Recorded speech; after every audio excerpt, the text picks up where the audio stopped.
Namaste and good morning to all of you. Hope all of you are enjoying the winter morning. Shri Srijanpal Singh, the CEO of this particular Dr. APJ Kalam Center, my senior Dr. Shri Dilip Rath, former IAS officer and chairman NDDB,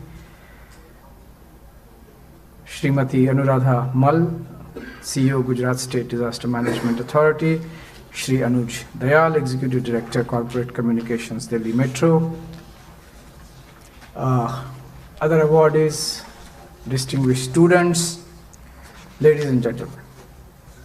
Once again, good morning to all of you. I had the fortune of receiving Dr. APJ Kalam in Maldives as High Commissioner for 2 days. I consider myself to be very lucky. I'd like to compliment the center on carrying his noble work forward. I think his spirit was very, very simple. His actions were very simple, but the work and contribution was immense to the nation. I am glad that his spirit is being carried forward by the center. We also actually share that spirit, and I'm one of his admirers, great admirers, I would say, because he was such a great soul. Today we are in this KIGA 18 Innovation in Governance Award ceremony, and I'd like to share a few thoughts about what I have been doing wherever I have been. The basic principle, in my view, for a country like India of 120 crores is that we must have at the root of our thinking what I call Sarvajana Hitaya, Sarvajana Sukhaya. So wherever I have gone, somebody who has been born and brought up in a village, educated in the regional media, and then come into the foreign service, I have tried to follow one single principle: maximum people, maximum benefit, maximum efficiency. And my recent example I would like to quote is the expansion project of passport services in India. We are a country of 125 crores. In the 70 years, we have reached a figure of 7.5 crores passports in this country. What it effectively means is most of our countrymen are out of reach of the passport service, passport, which really, मैं उसको बोलता हूँ प्रतिभा के पंख होते हैं passport.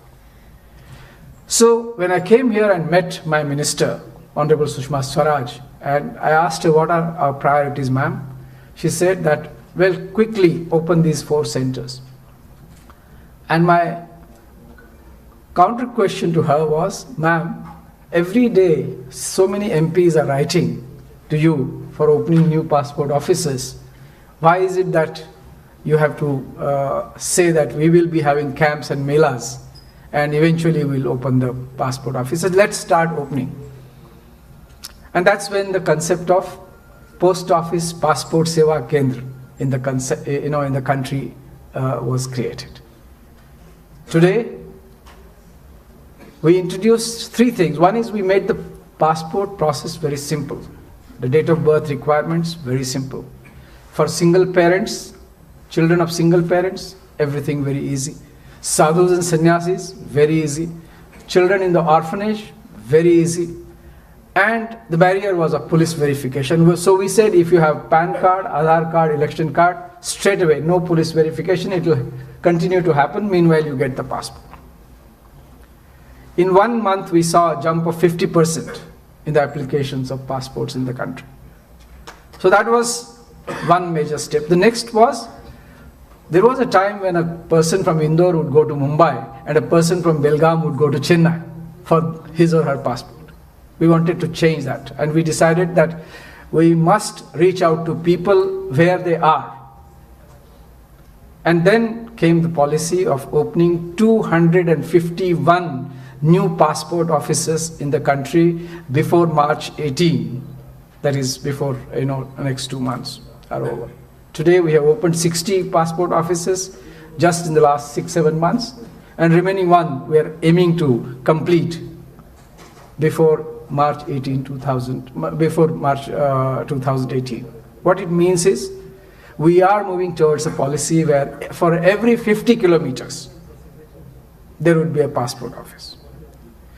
To me it means immensely, because when my mother came to Japan and I was an officer in the embassy, she had to travel 500 kilometers to get her passport, stay in Mumbai in some relative's house. I had to make a number of calls to her to get my mother and my father passport. But when they came, and as I carried their passport to the immigration counter in Japan, I was moved to see her thumb impression on the passport. And I realized what a journey, what a flight it gives if you have a passport.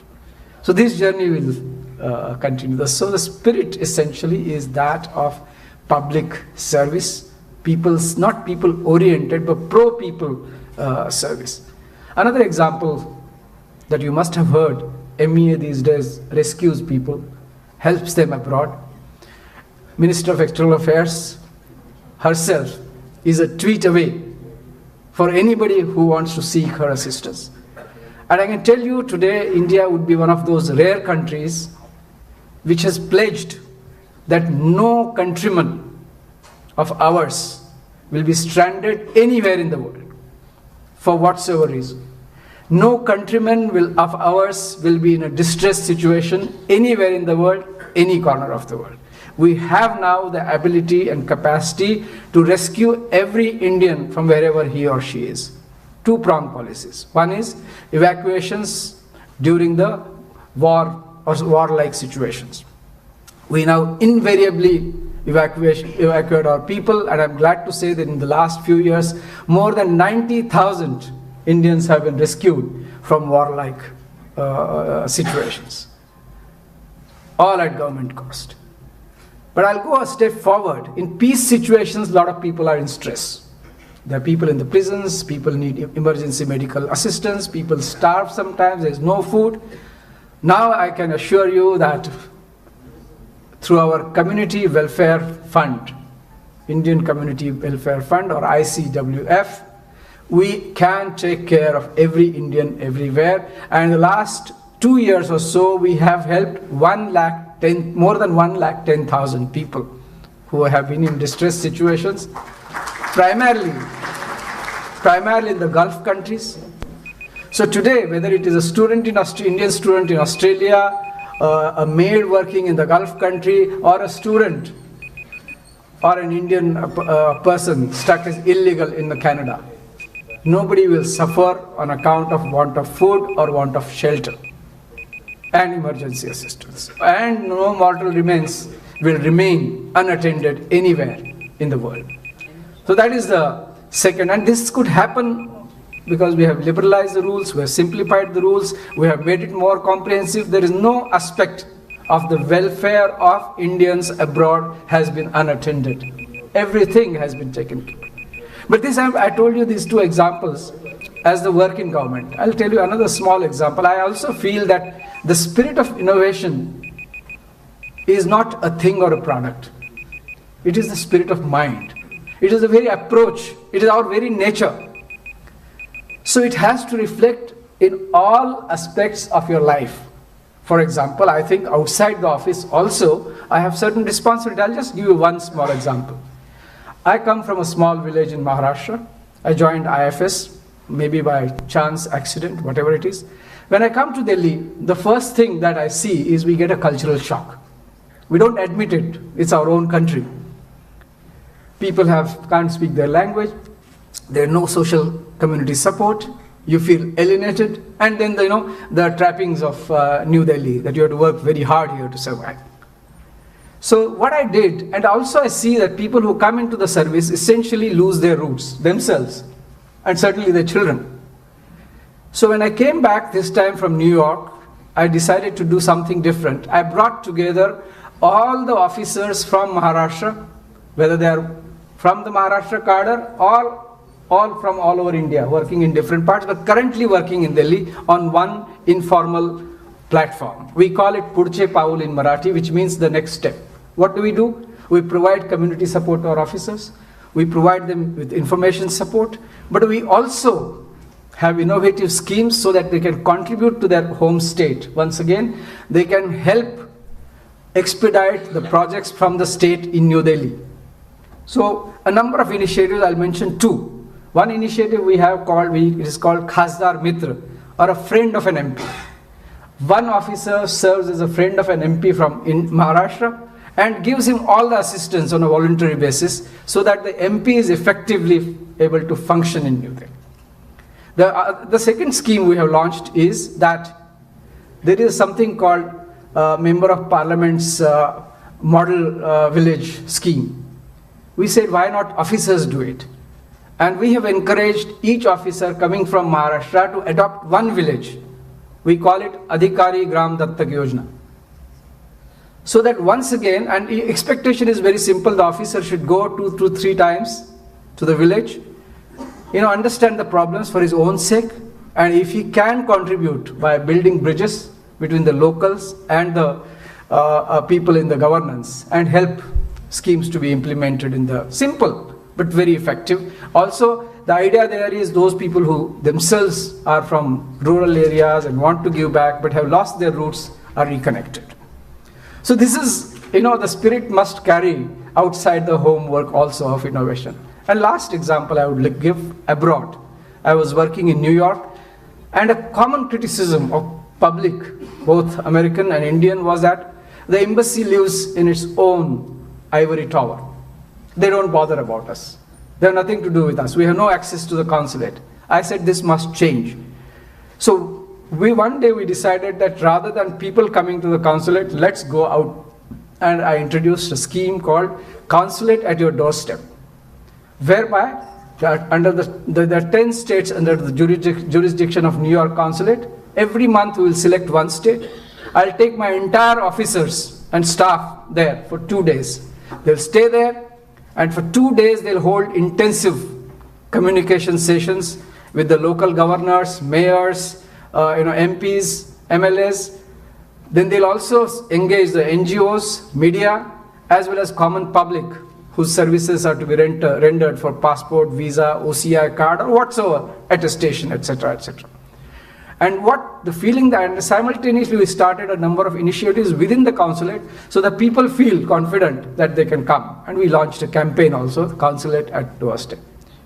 What it did to us was miracle. People first time thought that, this is my consulate, this is my embassy, and this is my country. Because Indian consulate, Indian embassy abroad is the face of the,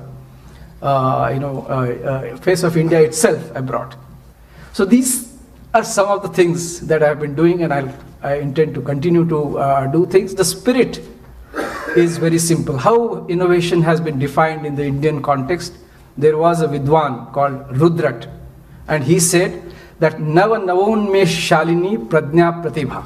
Pratibha क्या होती है? Talent क्या होती है? Innovation क्या होता है?